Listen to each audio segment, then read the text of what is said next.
The history of the Hitler Youth began with that of the Nazi Party in the 1920s. Germany was traumatized by the defeat of 1918. The peace imposed by the Treaty of Versailles inflicted severe sanctions. Germany was partially occupied and lost part of its territory. For the conquered, the treaty was seen as a humiliation. One man determined to rectify this, Adolf Hitler. After a failed coup attempt in 1923, the Nazi Party leader hoped to seize power through the popular vote. To help fight the campaign and hang posters, the party called upon its militia, the SA, as well as on young apprentices and high school students.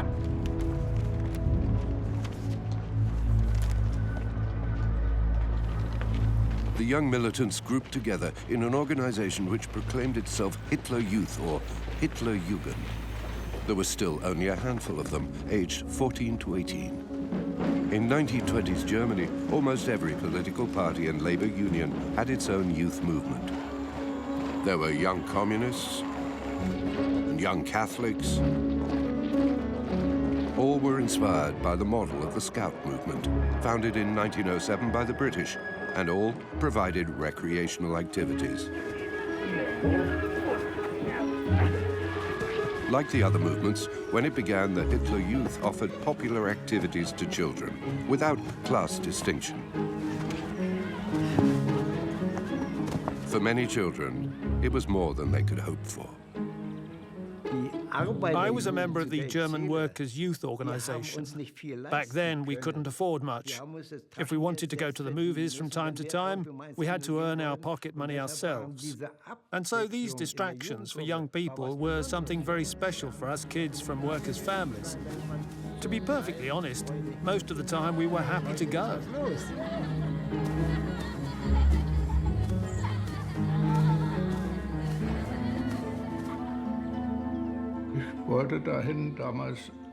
At the time, I wanted to join quite simply because it was an opportunity to leave our little village. We had no electricity, we had no running water. As children, we had to lend a hand during harvest. Overall, we were called on to pitch in quite often. So it was a big change for us when, for example, we went on outings with the Hitler Youth. And of course, it was a fantastic experience.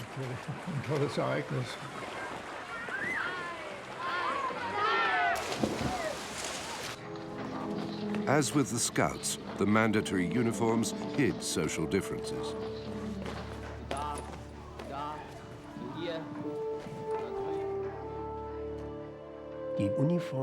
There was something fascinating about uniforms. We saw them in the street every day, the SA, the SS, and party members. And at last, I could wear a uniform too.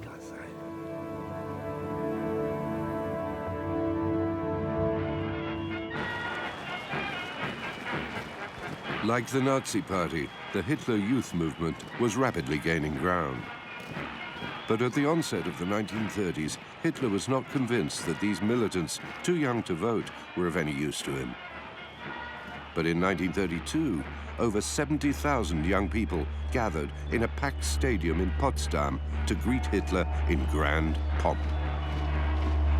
On that day, Hitler, who had not previously witnessed such a demonstration of force, realized that these young people were the future of his movement. He confided to his close circle, "We are old, but my wonderful young people, what an amazing human resource they are. With them, I could build a new world." The economic crisis helped carry Hitler to power in 1933. The new German Chancellor started the process of bringing Germany to heel. Democracy was dead. The opposition parties were banned. Hitler wanted to transform the country, create a new nation whose extreme nationalism would be entirely devoted to its leader.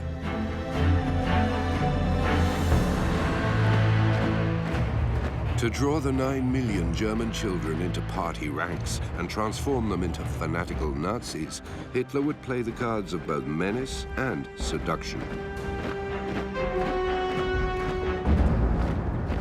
The menace was immediately enacted. As of 1933, all rival political party youth organizations were dissolved and incorporated into the Hitler Youth. But to attract even more young people, the Hitler Youth also had the means to seduce. It obtained the monopoly of summer camps, the climax of the year for youth associations. Far from parents, in a setting that appeared adventurous and free, an ideological education was made easier. Through leisure activities, the promise of a happy future took shape. Supervised by boys barely older than themselves, for many of the children, this seemed too good to be true. The number of members skyrocketed. In a 12-month period, the Hitler Youth membership increased from 100,000 to over 2 million. As long as you were not Jewish or a political opponent, life could be quite pleasant under the Third Reich.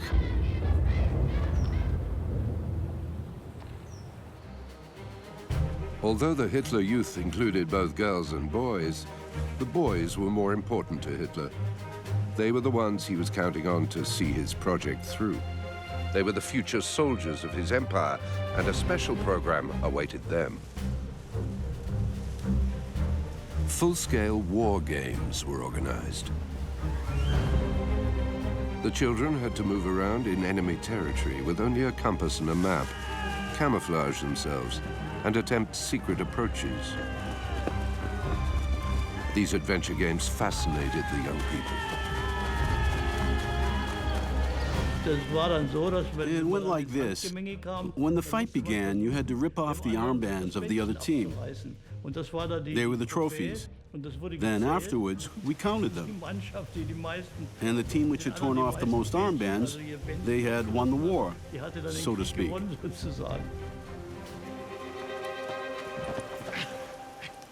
For us boys, it was really lots of fun. And I must add, it was completely apolitical. In any case, we knew nothing about all that. It was a great experience, because of course we wanted to play soldier. For us, it was an adventure. Alles hört auf mein Kommando! Die ganze Flotte! Marsch! German filmmakers made movies of their escapades, true made-in-Germany westerns.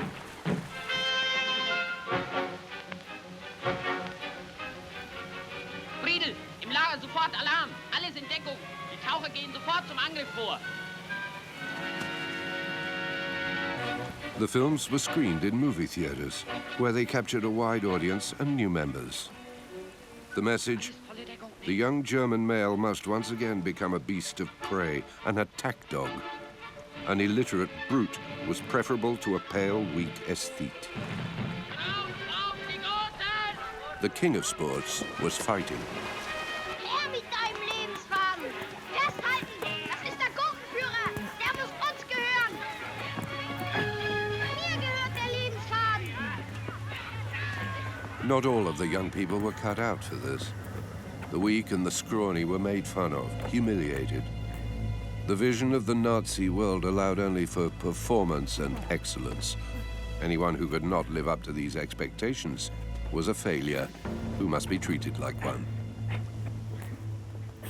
Not only were they disliked, in addition, they were harassed. They were battered and bullied by certain Hitler Youth leaders. They were pushed off to the sidelines. Sometimes they were beaten too. That also was absolutely awful. It really was a horrible period. Those who, like myself, were athletes could do things with their eyes closed, but those who couldn't, they paid for it.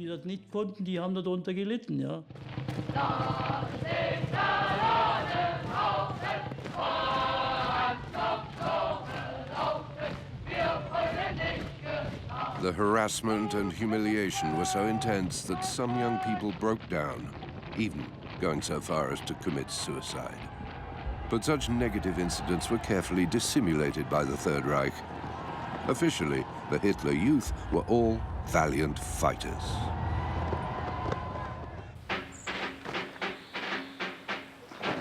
Gradually, all rival youth groups were absorbed into the Hitler Youth. And by 1937, churches were no longer allowed to organize sports pastimes. Soon, Hitler Youth membership became compulsory.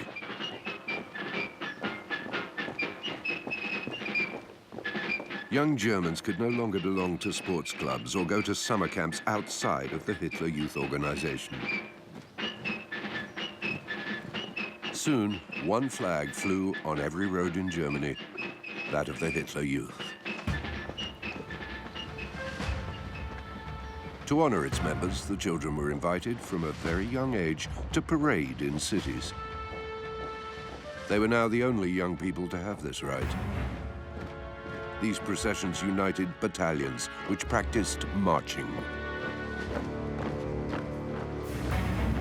Their pace became standardized, like their thinking.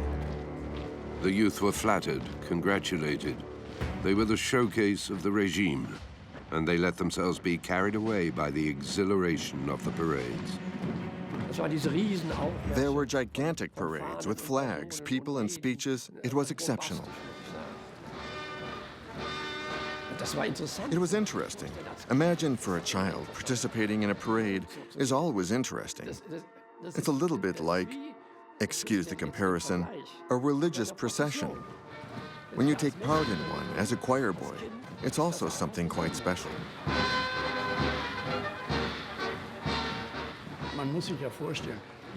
Try to picture it. We marched in columns in our streets. Ahead of us, music, drums, trumpets, and the flag.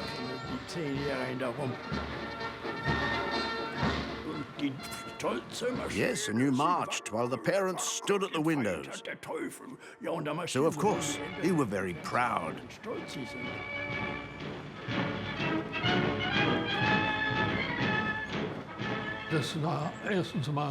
It was first and foremost a demonstration of power to the outside world. There we were. Who knows? 10,000 young people? And secondly, it was, of course, a demonstration to ourselves as well. It meant we are someone. The highlight of the show.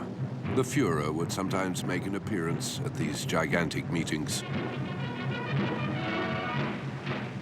The nation of tomorrow meets its creator.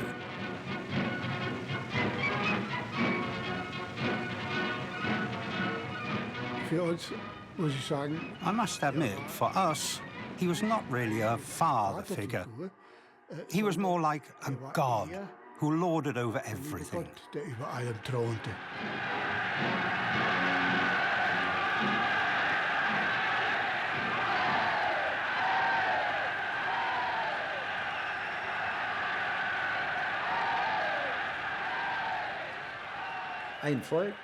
One people, one Führer, one Reich.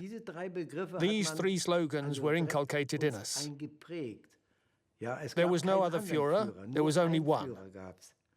And he was worshipped like a god. The young people were beside themselves with joy. Hitler was adulated like a pop star. Meine deutsche Jugend, ihr seid das lebende Deutschland der Zukunft. When he opened his mouth, it was as if we were hypnotized. That's what I would say today. We hung on his lips, we drank in his words, and we believed everything he said. Schämen, nein, ihr seid Blut von uns, Fleisch von uns, Geist von uns. Ihr seid unseres Volkes. Weiterleben. The Nazi regime flattered its youth in a way never seen before then or since. The nation is you. You are the nation's future. That is truly what was inculcated in us. Es lebe unser Deutschland und seine in euch liegende Zukunft. Deutschland heil! Heil!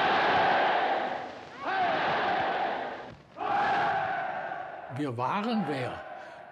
You see, we were someone, because children, in comparison to their parents, often feel like they're worthless. And the Hitler Youth made us count in society. And yes, we were taken more seriously too. And naturally, we liked that.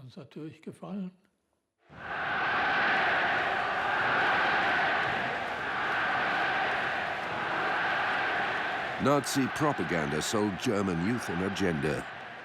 You will be someone. You will be strong. You'll have a wonderful life. Young people were only too happy to let themselves be bewitched.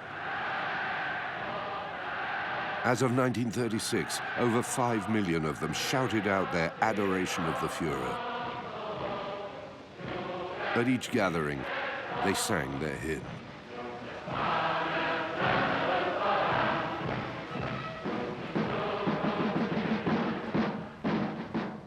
This is how the Hitler Youth hymn went. Vorwärts, vorwärts, wettern die Helden Fanfaren. Vorwärts, vorwärts, Jugend kennt keine Gefahren.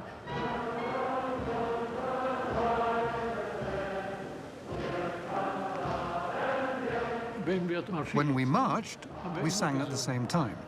The important thing was not to sing in tune. The important thing was to sing loud.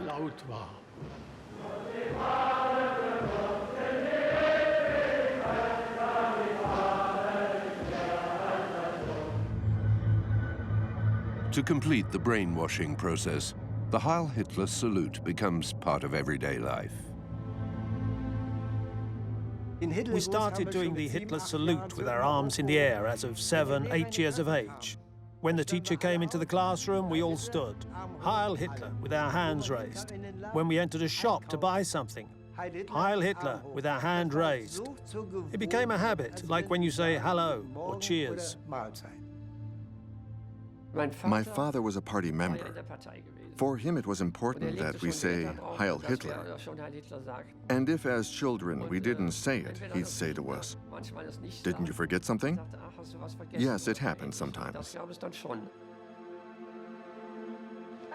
When we got to school, they watched us near the entrance of the schoolyard to see if we'd done the Hitler salute or not. And if you hadn't, they'd slap you on the head like this. Whack! And believe me, you instantly remembered Hitler again.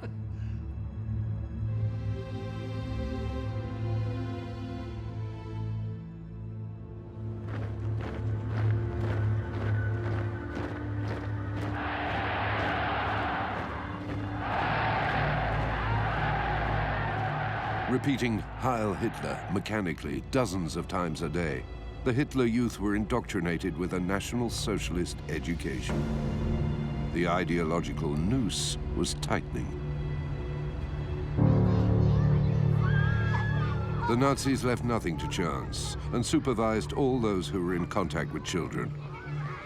The regime tackled the church by limiting its action to religious services. It tackled parents by removing young people from their influence during the summer camps. The new masters of Germany drew up new school programs. Children were taught to hate the Jew and the Bolshevist. Abhorrent racial laws were enacted. Patriotic hymns gradually grew into hymns of hatred, so often repeated that the young pupils can still recall them 70 years later. Schmeißt sie raus. Throw them out, the entire gang of Jews. Throw them out of our nation. Then, in the original song, it carried on with warnings for them never to come back. And then it said, chop off their head and legs, otherwise they'll come back. We sang that without ever questioning it. After all, we were already secondary school students. At school, we saw an exhibition on Bolshevism. And in this exhibition, we saw posters where the Russians were represented with horns. We even wrote essays on the subject.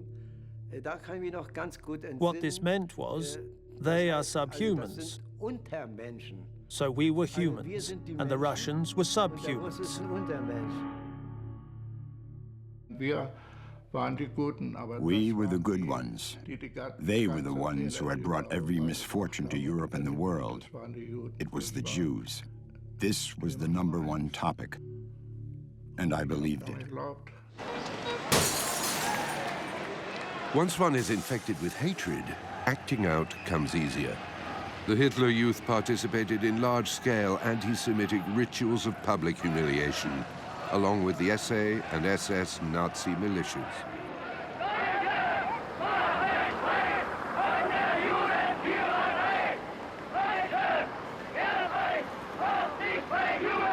We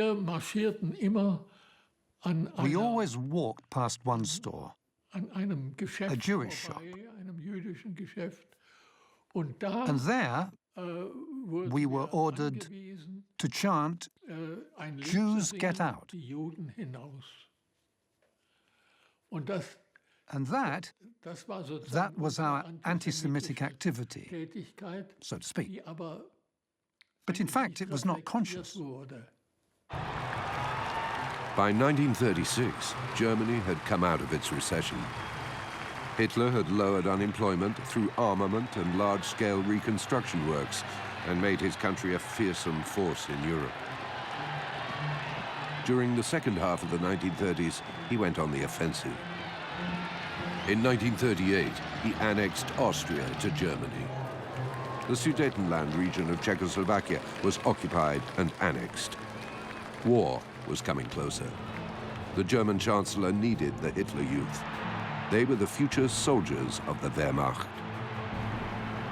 Hitler intended to toughen and train them to shape the warriors he wanted. In unseren Augen muss der deutsche Junge der Zukunft blank und rank sein, flink wie Windhunde, zäh wie Leder und hart wie Kruppstahl.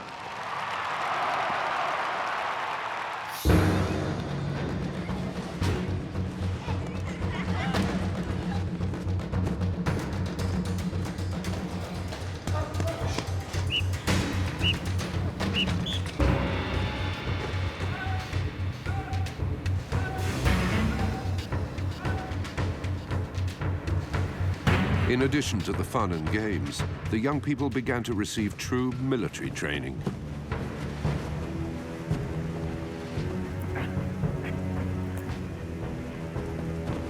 The spirit of competition was encouraged at all levels. At age 16, the boys hiked for 13 miles with 18-pound backpacks.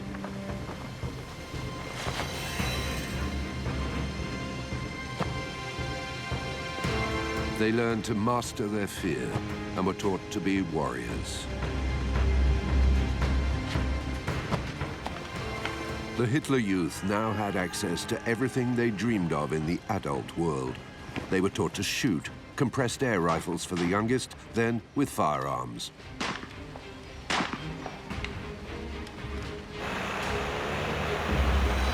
They were introduced to water activities to prepare them for the Navy.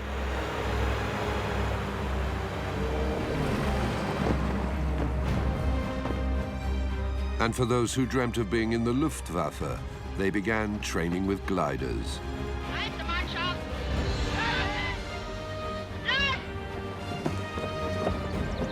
With these oversized toys, the children in the Hitler Youth movement played war. And it was a serious game. Without our realizing it, we were being prepared militarily for the upcoming war. Those people were so clever, they made it into something fun. something interesting.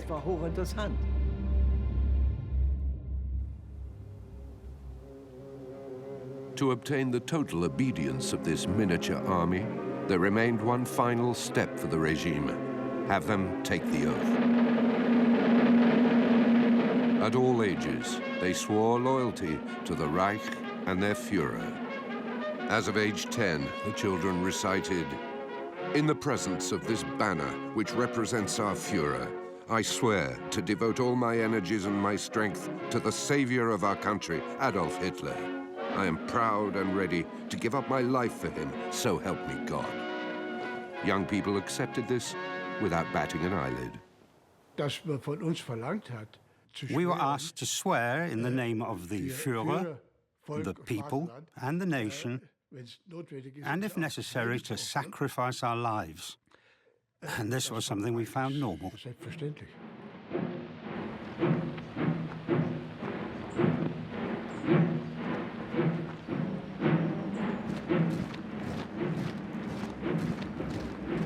The Hitler Youth had become a fearsome organization. They numbered around 17,000 in 1929. 10 years later, 98% of all young Germans were part of it. That is, over 8 million children and adolescents. It was a huge organization, worthy of a ministry. To convince the last recalcitrant young people, the Hitler Youth movement became mandatory. Refusing the call to join the Hitler Youth exposed families to heavy fines and even arrest.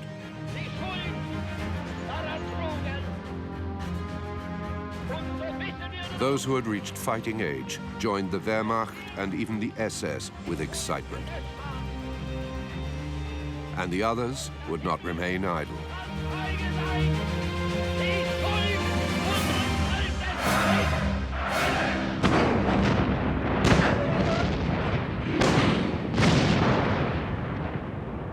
On September the 1st, 1939, war broke out. The Wehrmacht invaded Poland under the pretext of a Polish attack. Their advance was lightning fast. At the time, we said to ourselves, okay, this is it. We're heading east. That's what we thought. Adolf is right. He promised us vital space. Poland is big. They have lots of vital space.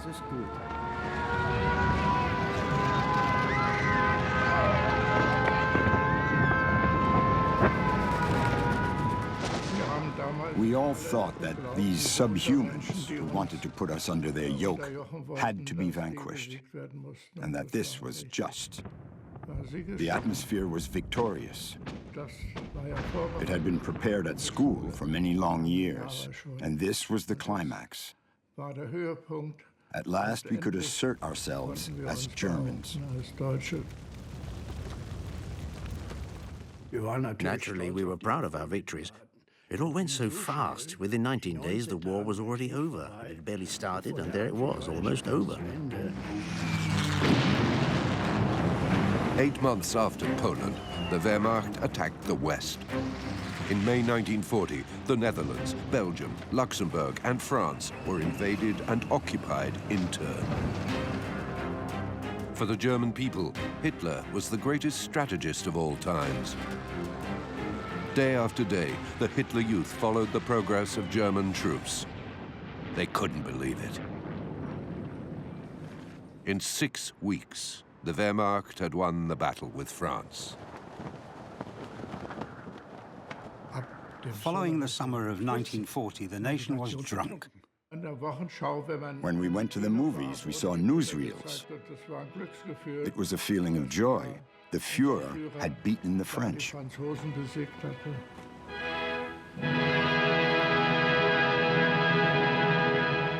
Those, of course, were events where we said, damn, we're good. I thought that the Wehrmacht was invincible. Until then, I did.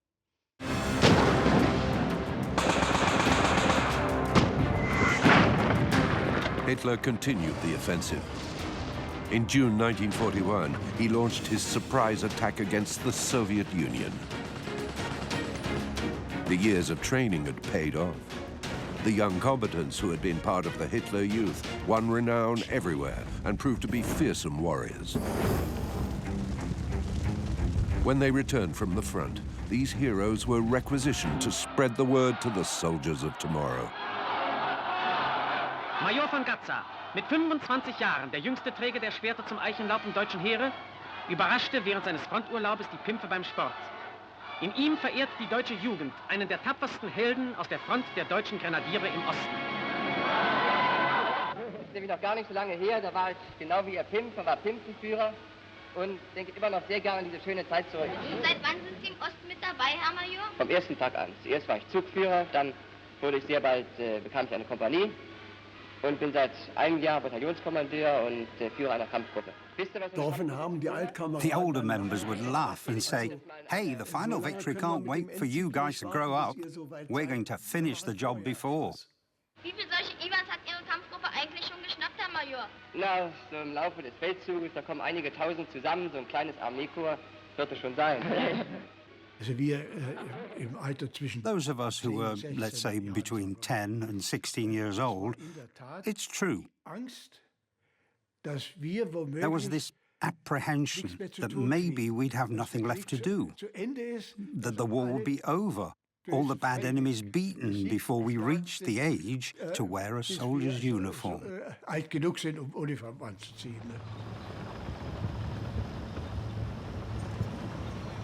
The German army was advancing towards the east, but behind its troops, special commandos called Einsatzgruppen, partially composed of former Hitler Youth, were given the mission to kill Jewish civilians.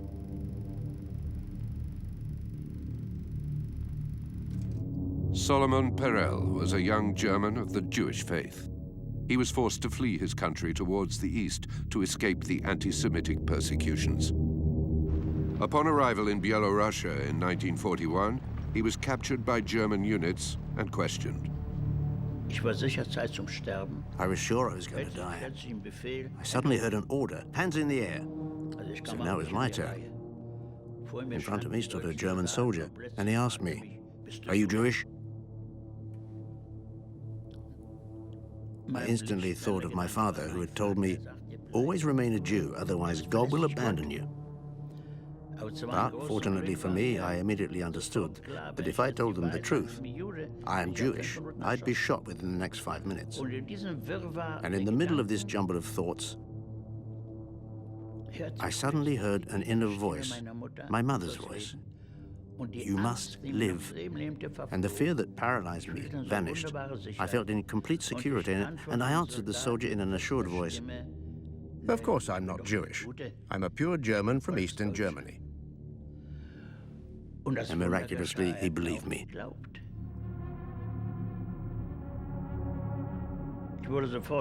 I was immediately handed a Wehrmacht uniform. And suddenly I saw the German eagle with the Nazi swastika on my chest. I was horrified. Is this Sally? One swastika here, another swastika there. I was in shock. But I drew strength in my mother's 3 words. I never forgot them. You must live. Solomon Perel hid his name and went by that of Joseph Pergel. He was sent back to Germany and joined one of the regime's elite schools. He became a fully integrated member of the Hitler Youth. While war raged on the front, the physical and ideological preparation of the Hitler Youth continued. The lesson of the day? Racial superiority. Proportional relationships between the depth, height, and width of the skull were determined. Eye and hair color were both recorded, and Nazi science established categories. I remember that on my photos, I believe it was written 80% Nordic. I was classified as a Type 2 Aryan, or Nordic. I was only second choice.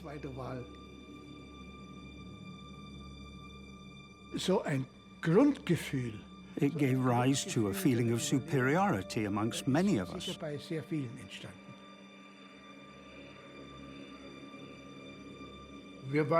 At the time, we were better human beings. The others were subhumans. This is what they told us, and we believed it. So the Jews and the Poles, they were all people who needed to be exterminated. It's unimaginable that I could have believed that. It was only later that I realized it was all rubbish. But at the time, we believed it. One day, Solomon Perel was also questioned by his race teacher. I was sure he was going to discover that I was Jewish, that he'd pull my underpants down and see that I was circumcised, and that I'd land in a Gestapo basement room. I was sure of it. But what happened there was incredible. After being measured, he took very precise measurements. The shape of the skull, the distance between the eyes, the ears, all sorts of things. And when he was finally done with all that, he told the classroom, "Take a good look at Josef. He's the classical Aryan type from the Eastern Baltic region." So, in fact, I'm a true Aryan.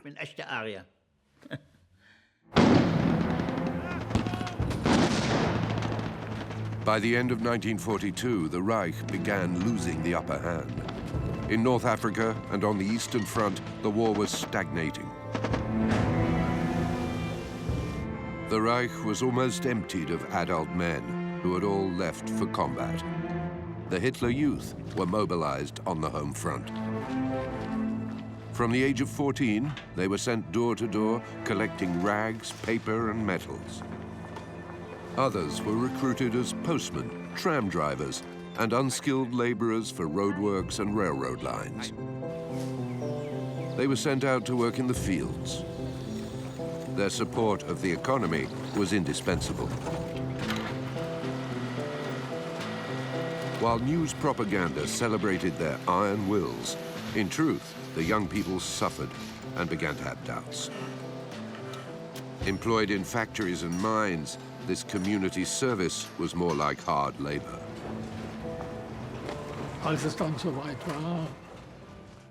When the time came, I joined the Reich labor service. It was the worst thing imaginable. We had to repair a road. And to do that, we had to carry stones from a quarry situated half a mile away. We didn't have the right to use wheelbarrows, even though it was possible. We had to carry the stones on our shoulders. When you run with rocks on your shoulder bleeds. And that's when I started feeling hatred towards the regime, because they treated us like dirt. We had no rights whatsoever.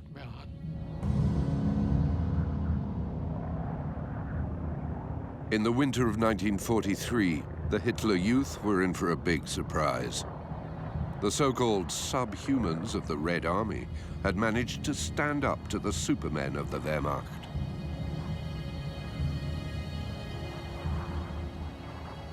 In Stalingrad, the Axis powers lost hundreds of thousands of men, dead, wounded, or taken prisoner. Taking Moscow, parading on the Red Square, all that was now unthinkable.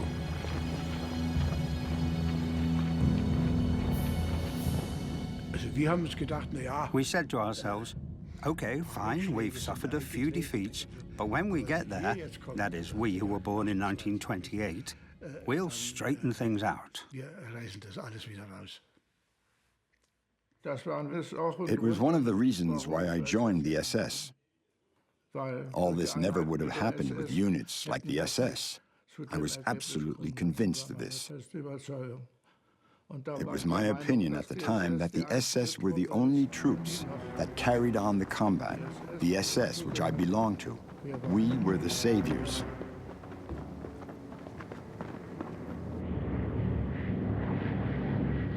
To avoid heavy losses amongst their own ranks, in 1943, the Americans and the British carried out massive aerial attacks, bombing industrial installations and cities in Germany.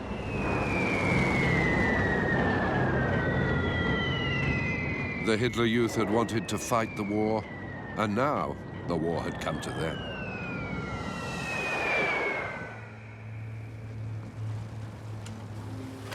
The country was hit hard. In the midst of the rubble, the Hitler Youth became impromptu firefighters and paramedics.